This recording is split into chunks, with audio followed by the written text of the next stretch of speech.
저는 오늘 우리에게 주신 이 이사야서 42장 1절로 9절의 말씀을 가지고 멘토 예수라고 하는 그런 제목으로 말씀을 나눌 때에 우리의 삶의 모델이 되고 우리의 삶의 멘토가 되시는 예수님의 거룩하신 그 성품과 인격이 바로 여러분이 원하는 그런 성격과 인품이 될 수 있기를 간절히 축원합니다. 우리 다 같이 따라서 한번 하시겠습니다. 멘토 예수. 멘토 예수. 벤토 예수가 아니고 멘토 예수입니다.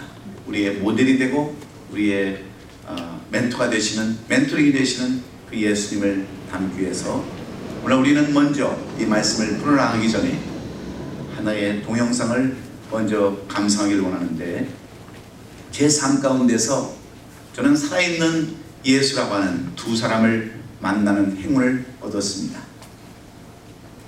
1999년 이전에 제가 세계적인 그런 살아있는 예수 리차드 본 브란트라고 하는 루마니아 선교사를 제가 만난 적이 있습니다. 저분이 저에게 책 3권을 주시면서 안수기도를 해주셨어요. 너는 앞으로 큰 종이 될 텐데 앞으로 이런 삶을 살라고 하면서 안수를 해주셨고, 다른 한 분은 한국에 살아있는 예수라고 하는 김효석 선교사님을 만난 것이 저에게는 큰 행운이요 영광이었습니다. 2003년도 제가 교회를 개척하고 얼마 있지 않아서 이분이 캘리포니아에 오시게 되어서 저희 교회에서 설교를 해주시는 그런 영광을 얻었습니다. 그때 많은 교회에서 이 선교사님을 초청하려고 저한테 많은 전화를 주셨습니다. 어떻게 하면 그 선교사님을 연락할 수 있겠느냐, 어떻게 그 목사님이 당신네 그 교회, 크지도 않은 그 교회에 가서 말씀을 전할 수 있느냐고 수많은 사람들이 저에게 문의해온 귀한 선교사님, 그 한번 간증을 잠시 영상으로 한 2, 3분 동안 보도록 하겠습니다. 이제 마취를 하려니까 어떻게 할 수 없고, 마침 침 넣는 사람이 또 하나 있어서 침을 넣고 이제 마취를 했습니다. 그 마취가 된지도 모르고 옆에 오른쪽이나 왼쪽이나 물었더니 또 그 사람 모르겠대요. 그 제가 가만히 생각해보니까 또 오른쪽 같아. 그 오른쪽을 찢으라고 찔러서 꺼냈더니 모르겠다는 거예요. 그래서 어떻게 해야 되냐니까 배를 가운데를 쭉 찢어갖고 그걸 다 열어갖고 이렇게 한번 꺼내보면, 다 열어보면 알겠다는 거예요. 그래 할 수 없이 여기 찢은 걸 도로 놔두고 또 가운데를 또 찢었습니다. 칼을 보니까 수술 도구가 뭐냐, 망치하고 톱하고 이런 거밖에 없는데, 무슨 뭐 식칼 같은 건데 그걸 이제 갈아갖고 숫돌에 갈아갖고 그걸 배를 이렇게 쭉 잘랐는데, 배가 그래 딱 붙어 있으니까 쉽게 쭉 잘랐어요. 그 창자를 꺼냅니다. 그럼 저한테 보여요. 이거요 저거요 하고 하는데 내가 아무리 봐도 알 수가 있어야지. 하나님 어느 겁니까? 그러니까 이 사람이 뒤로 돌아봐요. 누가 있냐고 해서, 나 내 눈에는 보이지 당신 눈에 안 보인다고. 보니까 뭐가 하나 끝에 뭐가 달린 게 있어요. 그 가위로 잘라내고, 그리고 또 인두로 좀 지지고, 뭐 그 실로 꼬맬 수가 없으니까 다 집어넣습니다. 그런 바느질 하는 실로 이제 대충 꾸며놓고는 해놓고는 하는 말이, 이 사람이 빨리 가라는 거예요. 혹시 여기서 죽으면 자기 안 되니까. 그래서 그 사람 하는 말이, 정말 하나님이 계시냐고 그런 물어요. 분명히 있으니까 지금 내가 보고 지금 자네가 수술한 거 아니야. 그래서 그 사람이 하는 말이, 당신이 만약에 나 몇 달 후에도 살아있으면 내가 그 하나님 나도 좀 만나고 싶다 그래요. 그러고 왔어요. 낙엽을 타고 오는데, 거기까지 또 밤새껏 타고 왔는데, 그때 12월 겨울이었는데 얼마나 추운지, 거기서는 한 영하 30도까지 이렇게 내려갑니다. 배도 울고, 갈라진 배도 울고, 2다리까지 다 얼었어요. 그리고 올라와서 그 토굴에 들어가서 들어누워 있는데, 제가 일주일이 돼도 안 나오거든요. 그러니까 환자들이 와서 봤어요. 병자들이 두고 가서 보더니 제 배에서 고름이 나오고 진이 나오고 2다리는 또 퉁퉁 부어갖고 이렇게 거의 썩은 듯이 이렇게 돼 있으니까 처음엔 좋아하는 것 같아요. 왜 그러냐 했더니, 저 사람도 우리처럼 문둥병이 걸렸으니까 얼마나 괜찮겠냐고, 이제 우리하고 평생 살겠구나 이렇게 생각하는 것 같아요. 2주일이 돼도 안 나오니까 사람들이 옵니다. 어떻게 도와줄 수 없으니까 팔이 있는 사람 팔로 제 부위를, 이 상처난 것을 비벼줍니다. 그냥 마사지를 해주는 거죠. 2다리를 하니까 그 사람들의 고름과 내 고름이 엉키기 시작합니다. 배는 이렇게 불러오고 2다리 이렇게 둥둥 부었는데 팔다리가 없는 사람은 얼굴을 갖다 그냥 비벼댑니다. 수백 명, 수천 명이 와서 그냥 비벼댑니다. 나중엔 이게 온몸에 딱지가 다 앉았어요. 두 다리까지 다 앉았는데 두껍게 앉은 겁니다. 어느 고름이 진짜인지 모르게 병자들의 고름이 꽉 찼습니다. 한 달쯤 지나고 나는데 이게 굳어져요. 단단해지더니 느낌이 배가 좀 가라앉는 것 같습니다. 그래서 돌을 들어서 배를 때려봤습니다. 그게 갈라져요. 그래서 떼내니까 이만큼 두껍게 그것이 나옵니다. 전부 고름이에요. 노란 고름이 그냥 붙어있어요. 또 두 다리 더 치니까 떠나는데 다리와 배가 그냥 보통처럼 다 가라앉았습니다. 제가 그때 깨달았습니다. 하나님의 역사는 세상에서 가장 더러운 이 고름덩어리를 갖고도 이렇게 깨끗이 역사하신다. 사랑하는 여러분, 그때 제가 깨달았습니다. 지금도 그때 그 생각할 때마다 제가 깨닫는 것은 내가 이곳에 와서 10년 넘게 이들을 도와주고 이들에게 은혜를 베풀어 준다고 생각하고 이들에게 사랑을 준다고 생각했지만 나는 아무것도 한 것이 없다는 겁니다. 오히려 이들이 날 도와줬고 내가 이들의 사랑을 받았고 이들의 은혜를 받았다는 겁니다. 그 당시 초창기에 우리 남가주 부흥교회에 있으셨던 분들은 이분을 직접 보고 말씀을 들으셨습니다. 이분은 한국의 예수라고 불리우시는 분입니다. 손양원 목사님과 똑같은 삶을 사시는, 예수님과 조금도 다름이 없는 삶을 사시는, 그래서 한국의 나병자들과 중국에 있는 나병자들, 이미 팔다리가 다 떨어지고 몸뚱아리만 남은 마치 벌레처럼 기어다니는 그런 사람들을 위해서 지금까지 살아계셔서 헌신하는, 이름도 빛도 없이 예수님의 삶을 본받아서 예수님을 모델로 본받아서 사시는 분이 바로 이 김효석 선교사님이세요. 그래서 이름도 별로 많이 알지 못합니다. 자기를 나타내지 않으니까. 그런데 아는 사람들은 다 알고 있습니다. 한국에서 예수라고 불리우는 이 김효석 선교사님.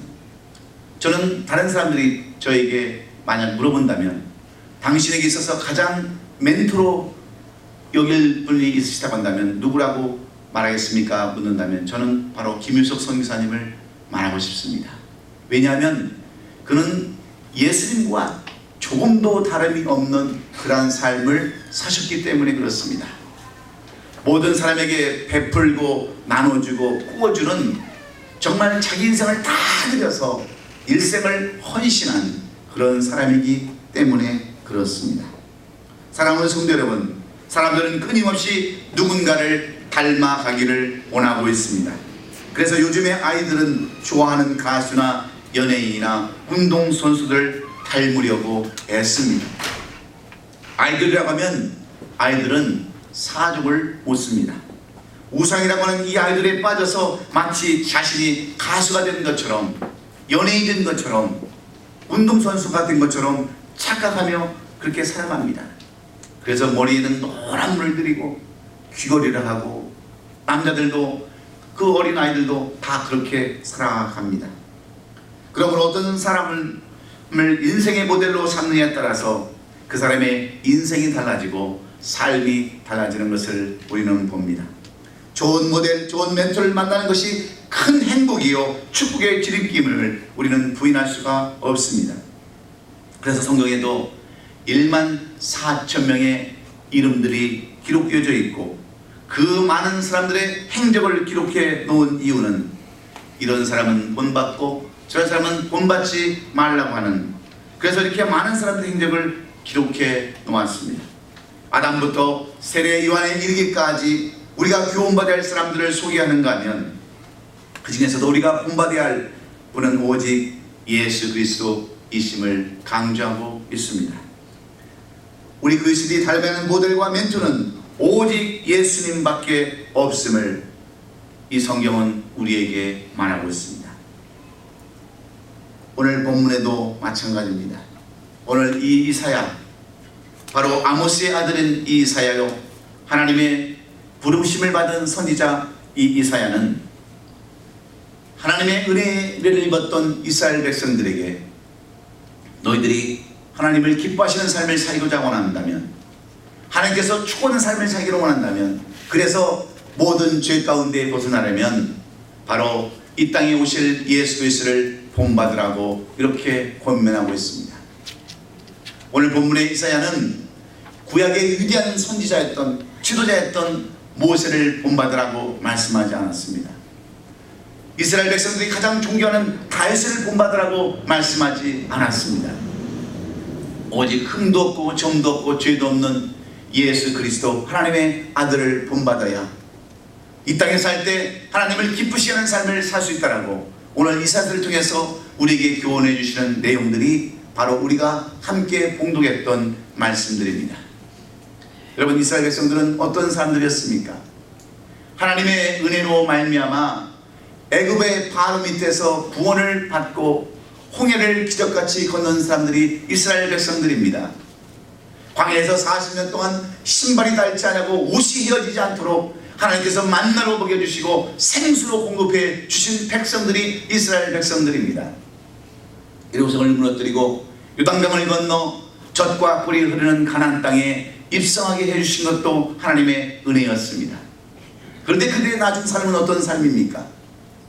하나님을 배반하고 하나님의 은혜를 저버리며 죄악 가운데 살아가고 있을 때에 하나님은 그 아수르의 나라 사나립을 보내서 그들로 하여금 고통과 어려움을 당하게 될 때 이사야 선지자는 그 이스라엘 백성들을 향하여서 다시 하나님의 마음을 바꾸고 회복하는 삶을 살려면 예수 그리스도의 삶을 본받아야 된다라고 말씀하시는 내용이 오늘 이 본문의 말씀입니다. 예수님이 이스라엘 선지자가 예언한 대로 이 땅에 오셨습니다. 33년의 삶을 사시면서 유대인들이 오해하는 것들을 많은 사람들 앞에서 말씀과 행동의 본으로 보여주셨습니다. 형식적이거나 남에게 보이기 위한 위선의 삶이 아니라 하나님의 말씀대로 예수님은 사셨습니다.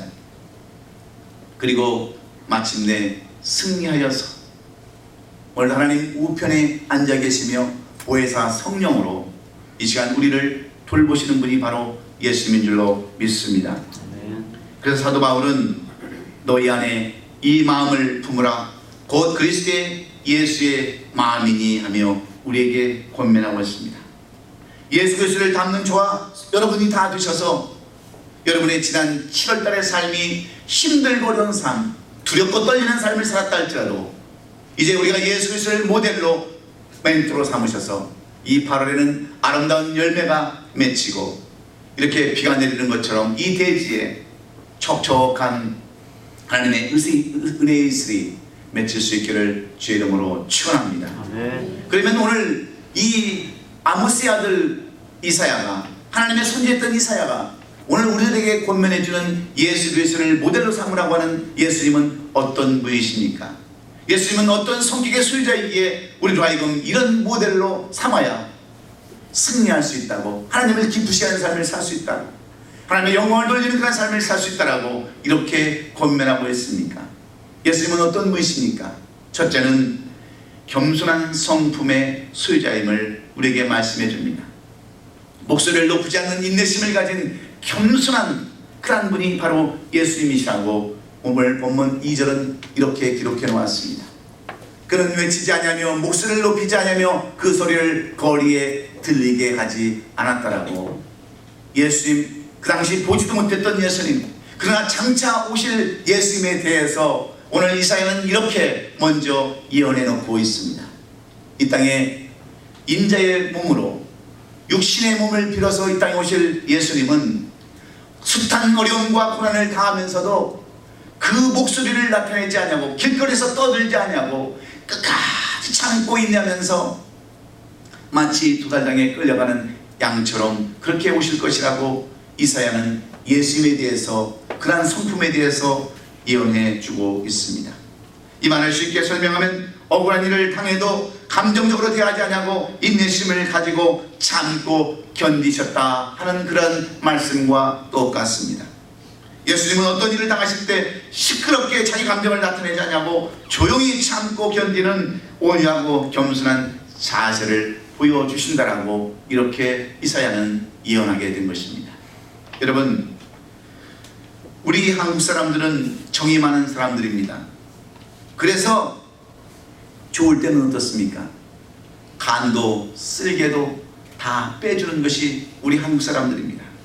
그런데 여러분, 감정이 틀어지고 실증이 나면 어떻습니까? 원수도 그런 원수가 없습니다. 철천지 원수가 되어서 오히려 교회 사람들은 세상 사람들만큼도 그렇게 화해할 줄 모르는 그러한 삶을 살아가는 것이 오늘 이 시대를 살아가는 우리 신앙인들의 모습이 아니고 무엇이겠습니까? 여러분, 왜 그렇습니까? 감정을 앞세우면 우리가 실수하고 실패하는 삶을 살 수밖에 없습니다. 또한 잘못 판단되어서 스스로 죄를 지을 수밖에 없습니다. 그러므로 우리는 감정을 누리고 예수님처럼 목소리를 높이지 말고 인내하는 삶을 살아야 한다고 하는 것이 오늘 이사야가 우리에게 주시는 조언의 말씀입니다. 예수님께서는 십자가에 달려 돌아가시기 전에 감단산에 올라가셔서 늦게까지 마지막 기도를 드리시고 있을 때에 대제사장들과 서기관들은 로마 부인들을 대동하고 예수님을 잡으러 왔습니다. 그때 옆에 있던 제자들은 이 갑자기 당한 일로 당황했습니다.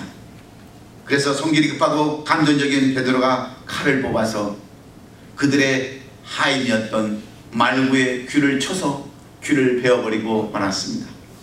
이때 예수님은 베드로를 향하여 조용하게 타이시면서 이런 말씀을 하셨습니다.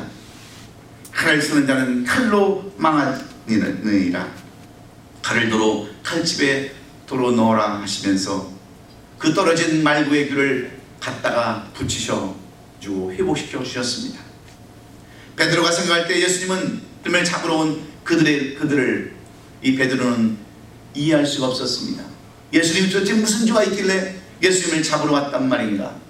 그는 얼마든지 반항할 이유가 있었지만 예수님은 그 모든 것을 있는 그대로 받아들이며 목소리를 나타내지 아니하고 마치 도살장에 끌려가는 양처럼 끌려가심으로 말미암아 하나님 예비하시고 계획하신 그 위대한 인류를 구원한 그 사역을 이루셨던 것을 우리가 볼 수 있습니다. 사랑하는 우리 성도 여러분, 우리는 왜 실패합니까? 왜 여러분 큰 일을 이루지 못합니까? 여러분 사업을 하더라도 왜 실패합니까? 직장을 다니더라도 왜 여러분 실직을 합니까? 인내하는 그런 삶을 살지 못하기 때문에 그렇습니다. 참음이 없기 때문에 그래요. 저는 이 교회를 건축하면서 성질날 일들이 너무나도 많습니다. 화를 내야 할 일들이 너무나도 많습니다. 어제도 이 교회 지금 전반적인 페인트를 하고 있는데 우리의 계획과 생각과는 전혀 없이 그냥 일을 하는 거예요. 대충 안 보면 대충 하고 그냥 대충 페인트도 칠하고 그런 모습을 보면서 얼마나 여러분 화가 나겠어요. 돈은 돈대로 다 들어가는데 마치 처삼촌 미역 깎듯이 대충 못도 그냥 대충 받고 그냥 떨어지는 것도 그냥 대충 발라버리고 하는 모습을 보면서 얼마나 열받겠어요. 그러나 또 참습니다. 이것은 우리가 세상집을 짓는 것이 아니고 하나님의 전을 짓는 것이기에 또 참고 달래서 이것 되라 저것 되라. 어제 우리 사역자들이 지붕에 올라가서 다 긁었어요. 페인트를 다 긁어내고 기분 맞춰주려고 다 했습니다. 왜 그렇습니까? 일을 아름답게 만들려고 하는 거예요. 그래서 참는 거예요. 그래서 우리는 그 예수님의 인내심을 배우면 우리는 결국 실패하지 않을 줄로 믿습니다. 예수님은 끝까지 참고 견디시는 그런 삶을 살았기 때문에 그렇습니다. 우리가 잘 알고 많이 먹는 이 코카콜라 회사를 처음 만든 사람은 로버트 우드러프로 그렇게 알려져 있습니다. 원래 코카콜라는 펜버턴이라고 하는 어떤 그 약사가 소화제 대용으로 만든 음료였습니다. 그런데 이 컨들러는 사업가가 $2,300의 이 사업권을 사들여서 이제 이 코카콜라 음료를 만들게 되는데 이것을 로버트 우드러프에 $2,300만 이것을 팔았습니다. 이 로버트 우드러프는 이 막대는 돈을 주고 이 코카콜라를 인수해서 이 자기 자식인 그 우드러프에게 이걸 주기를 원했어요. 그런데 그 아들은 어떤 사람이었느냐? 고등학교 때 문제가 있습니다.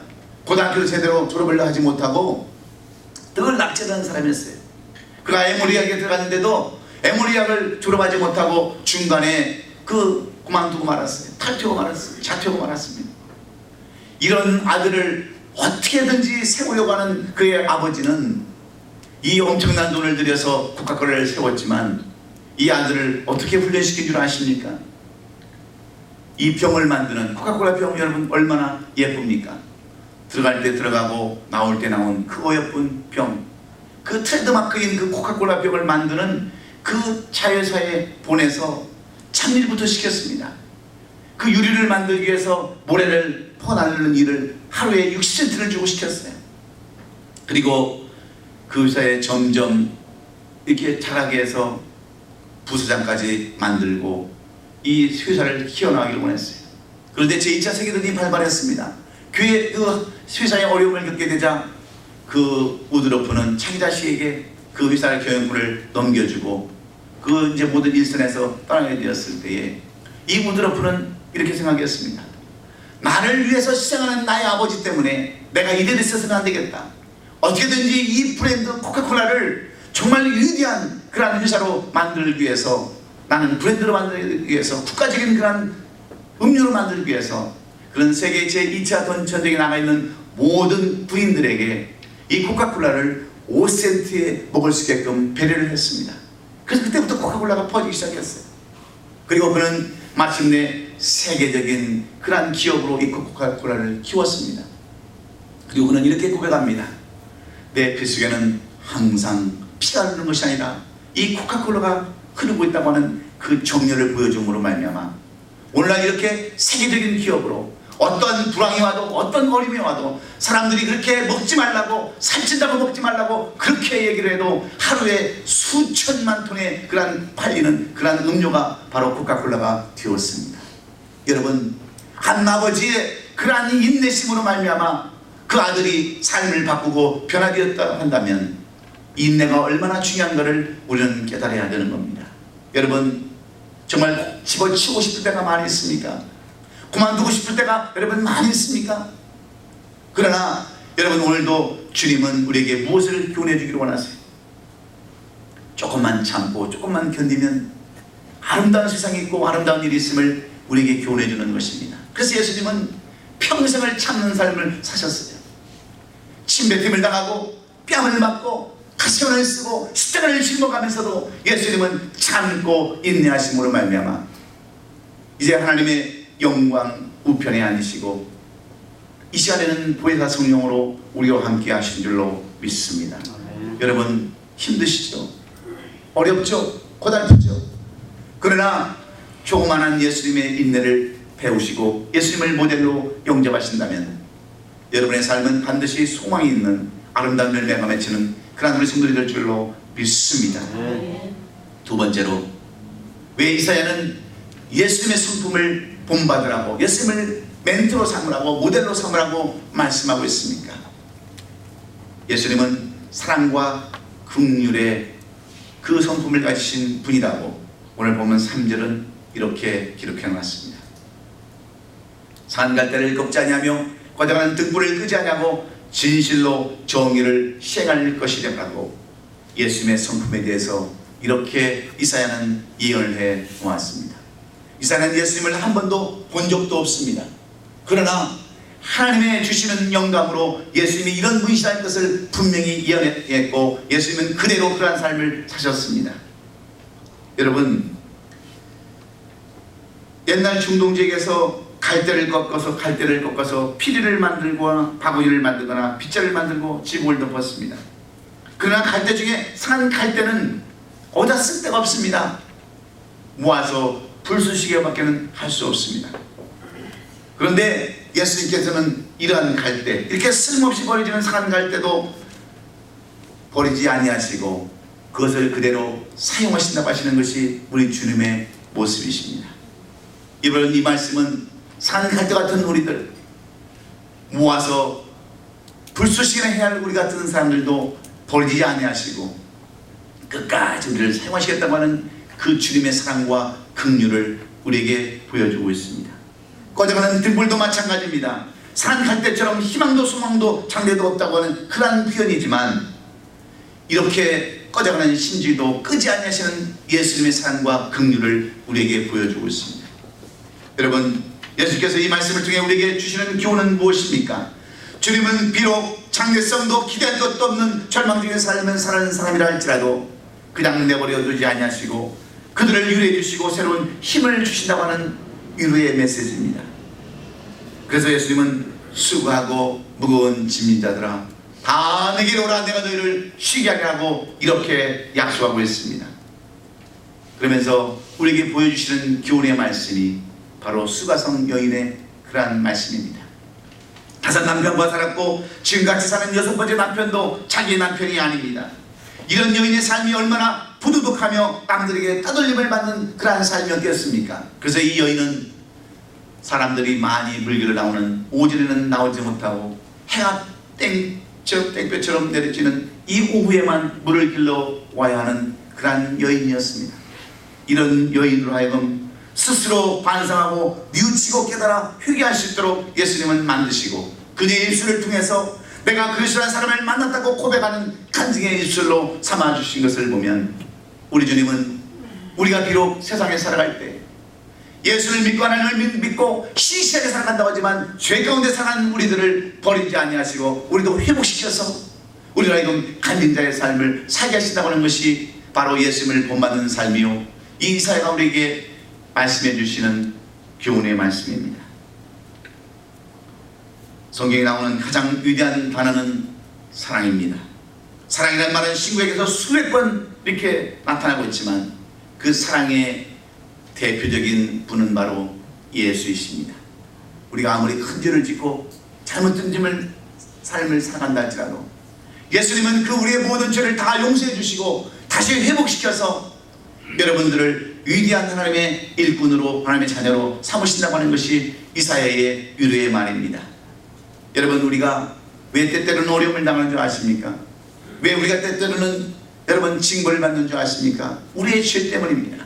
그러나 우리가 회개하고 주님 앞에 돌아오면 하나님께서는 반드시 그런 사람을 쓰신다고 하는 그 사랑과 용서의 예수님을 우리에게 교훈해 주고 있습니다. 여러분, 때로는 잘못된 일로 인해서 포기하고 싶을 때가 있으십니까?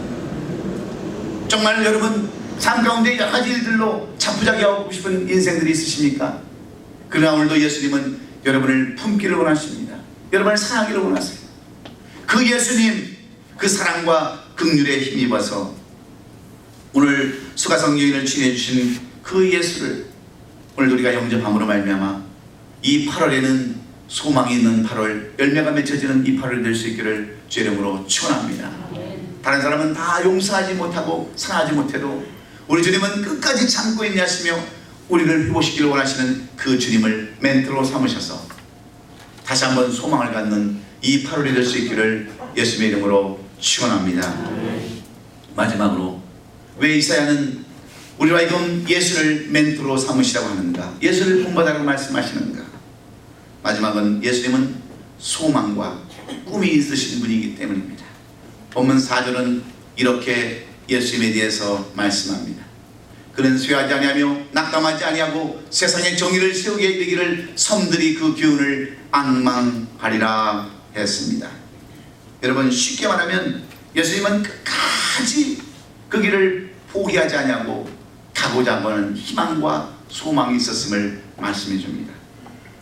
현대인의 성경에는 그가 비틀거리거나 낙심하지 아니하시고 세상에서 진리와 의를 세우리라 이렇게 기록해 놓았습니다. 이 말씀은 절대로 무슨 일을 만나도 그는 낙담하지 아니하고 꿈과 소망을 놓치지 않았다고 하는 말씀과 똑같습니다. 그리고 이 사명을 이루기 위해서 조롱과 핍박과 침뱉음과 채찍을 맞으셨습니다. 머리에 화시관을 쓰시기도 하셨습니다. 또한 제자들에게 배신도 당하셨습니다. 그래도 예수님은 포기하지 아니하시고 희망의 끈을 놓치지 않으셨습니다. 이것이 바로 우리 크리스찬의 삶이어야 합니다.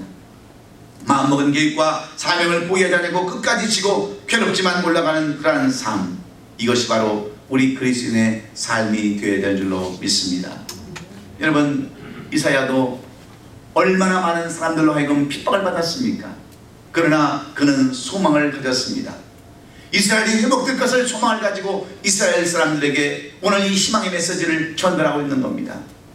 여러분, 이사야가 전한 것은 구약의 모세를 전하지 않았어요. 다윗을 전하지 않았습니다. 흠도 없고 점도 없고 아무런 죄가 없는 예수 그리스도가 이 땅에 오실 것을 예언하시고 그분을 닮을 것을 이렇게 이사야는 우리에게 권면하고 있습니다. 우리 교회는 이 얼바인 존웨인 에어포트 옆에, 존웨인 공항 옆에 위치하고 있어서 시시때때로 많은 비행기들이 날아다닙니다. 그리고 그 소음 때문에 때로는 예배 지장도 받습니다. 근데 우리는 그 많은 지나다니는 비행기를 보면서 저는 무엇을 생각하냐면, 그렇게 큰 비행기, 저렇게 엄청난 위험을 가지고 세계의 경제와 과학에 기여하는 저 비행기는 과연 어떻게 만들어졌을까 많이 생각도 해봤습니다. 여러분, 비행기는 누가 만들었습니까? 바로 라이트 형제라고 하는 그 두 형제가 이 비행기를 발명하고 만들었습니다. 저 미국에 있는 데이튼에 사는 목사 가정에 이 두 형제는 태어났습니다. 이들은 조그마한 자전거 점포를 운영했어요. 그리고 이 사람들은 시간이 나면 언덕에 올라가서 하늘을 바라보면서 두 형제가 누워서 이렇게 하늘을 바라보고 있었습니다. 어느 날 그들 앞으로 날아가는 큰 독수리 한 마리를 보면서 그들은 생각했습니다. 왜 우리들은 저 새처럼 날아가지 못하는 것일까? 왜 사람들은 이 땅에서 발을 딛고만 살아야 되는 것일까? 생각하면서 희망을 가졌습니다. 소망을 가졌습니다. 꿈을 가졌습니다. 언젠가는 우리도 한번 하늘을 날아봐야지. 그리고 이 두 형제들은 이제 비행기를 만들기 시작합니다. 새와 똑같은 모습으로 날개를 만들고 이 비행기를 만들기 시작합니다. 결혼도 않고 이 비행기 하나를 만드는데 일생을 바칩니다. 그럴 때 사람들은 미쳤다고, 어떻게 사람들이 그 당시 하늘을 날 수 있느냐고 이 두 사람들을 정신병자 취급을 했습니다. 미친 사람 취급을 했습니다. 그러나 이 두 사람은 소망의 끈을 놓치지 않습니다. 꿈을 놓치지 않았습니다. 사람은 할 수 있다고 하는 목사님의 아들이기 때문에 그들은 꿈을 가졌습니다. 하나님이 할 수 있으면, 하나님이 도와주시면 무슨 일이 할 수 있다고 하는 이 소망과 희망의 끈을 놓지 않고 그들은 비행기를 발명하기 시작했습니다. 그래서 1903년 처음으로 비행기를 만들어서 띄워왔을 때에 25주가량 날다가 그만 땅에 처박히고 말았습니다. 그 모습을 바라봤던 수많은 사람들이 손가락질하며 비웃습니다. 그러면 그렇지 무슨 비행기가 날아다니냐고, 25초밖에 못 떠 있다가 저렇게 꼬라박혀서 다 망가지는 것, 그게 비행기냐고 사람들이 손가락질하면서 그 비유하고 야유를 보낼 때 그들은 거기에 연연하지 않았어요. 절망하지 않았습니다. 그래도 하나님이 주시는 꿈이 있다고 한다면 우리에게는 반드시 할 수 있다고 하는 꿈을 가지고 그들은 마침내 비행에 성공하는 비행기를 만들고 말았습니다. 이렇게 비행에 성공하자 많은 사람들이 이 라이트 두 형제를 축하하기 위해서 파티를 열고 그들에게 연설을 하게 했습니다. 그때 두 형제는 수줍은 얼굴로 이런 강단에 올라와서 이런 이야기를 했습니다. 새 중에서 제일 수다스러운 앵무새는 날아다니는 재주가 없습니다. 그러나 잘 날아다니는 그런 새는 말하는 재주는 없지만, 날아다닐 수는 없지만, 이렇게 잘 없지만 우리는 날아다니는 비행기를 만드는데 일가견이 있지만 말하는 데는 우리는 재주가 없습니다라고 그 의미 있는 연설을 짧게 하고 내려왔습니다. 왜 그런 줄 아십니까? 사정없이 그들의 꿈과 희망을 짓밟았던 사람들에게 당신들은 앵무새처럼 그렇게 종알거리지만 그런 사람들이 날 수 있습니까? 라고 묻는 이러한 물음입니다. 그러나 우리는 말은 잘못하지만 이렇게 날 수 있게끔 만들었다고 하는 자부심을 이야기하고 있는 거예요. 여러분, 꿈이 있는 사람과 꿈이 없는 사람의 차이는 하늘을 나는 것과 땅을 딛고 사는 그런 엄청난 차이가 있음을 우리는 알아야 합니다. 그런데 여러분, 꿈이 있으십니까? 꿈도 없고 소망도 없이 그저 되는 대로 살아가는 삶을 우리는 얼마나 많이 살아가고 있습니까? 여러분, 예수님은 큰 꿈을 주셨습니다. 그 꿈은 우리 인류를 위해서 모든 것을 다 희생하고 구원하는 데 꿈이 있었습니다. 그래서 모든 것을 다 이길 수 있었습니다. 모든 것을 다 승리할 수가 있었습니다. 사랑하는 성도 여러분, 이사야가 본 예수님의 성품을 우리도 몸에 익혀서 생활하심으로 우리 하나님을 기쁘시게 하고 그 7월의 힘든 삶을 이 8월에는 꿈과 소망으로 이어져 나갈 수 있기를 예수님의 이름으로 축원합니다. 우리 예수님은 목소리를 높이지 아니하는 겸손한 그러한 인내의 삶을 사셨습니다. 여러분, 교만은 넘어짐의 앞잡이라고 그랬습니다. 여러분이 좀 더 하나님 앞에 겸손하고자 하는 마음으로 예수님을 본받고자 하는 그런 마음이 있을 때 하나님은 여러분들을 통해서 위대한 일을 시작할 줄로 믿습니다. 또 사랑할 때도 꼽지 않으시는 그 주님의 긍휼과 사랑을 여러분 기억하시고 여러분도 그런 삶을 사신다면 우리 하나님은 반드시 여러분을 통해서 이 8월에는 아름다운 열매가 맺히는 삶을 살게 하실 줄로 믿습니다. 어렵고 고달픈 삶이었다 할지라도 우리에게는 오늘 이 8월을 첫째 주를 허락해 주셨는데 무엇보다도 예수 그리스도의 성품을 본받아서 그분을 우리의 멘토로 모델로 삼으셔서 우리 모두 승리하여 이 8월달 아름다운 열매를 맺는 그리고 오늘 내린 비처럼 촉촉히 성령의 은혜가 우리의 삶 가운데 넘쳐나는 저와 여러분 될 수 있기를 예수님의 이름으로 축원합니다. 우리가 본받아야 할 분은 오직 예수밖에 없음을 기억하시고 그분을 멘토로 받아들이시는 여러분 되시기를 주의 이름으로 축원합니다. 축원합니다. 기도하겠습니다.